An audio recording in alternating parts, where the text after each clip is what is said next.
राम राम मंडळी आज एक भव्य दिव्य असं वांगेकरांचं ओपन मैदान पार पडलं.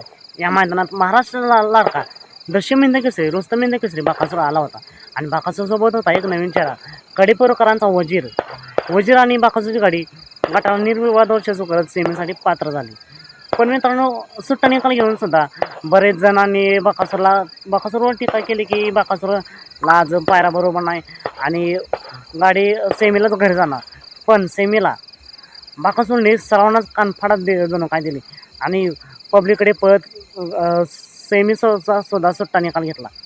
बाकासूरला मित्रांनो जेव्हा टीका होते तेव्हा बाकासूर नेहमीच आपल्या पायाने उत्तर देतोच आणि बाकासूरने आज याच मैदानात ज्यांनी टीका केली त्यांना उत्तर दिलं होतं आणि वजीरने सुद्धा भक्कम अशी साथ दिली आणि स्वतःला सिद्ध केलं.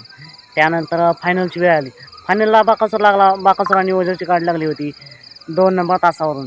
पण फायनल सुटण्यासाठी अंधार झाला आणि आपण जर बाकासूरचा इतिहास पाहिला तर बाकासूर अंधारात त्याला बहुतेक समजत नाही, म्हणजे दिसत नाही. बाकासूर नव्हे तर सर्व मंडळाला दिसत नाही, आपल्याला सुद्धा दिसत नाही. अंधार फायनल खरं तर घेतला नाही पाहिजे, पण हा फायनल अंधारा सुटला आणि बाकासूर फायनलच्या फेऱ्यात 2 नंबरला उतरला आहे. अजून निकाल जाहीर झाला नाही.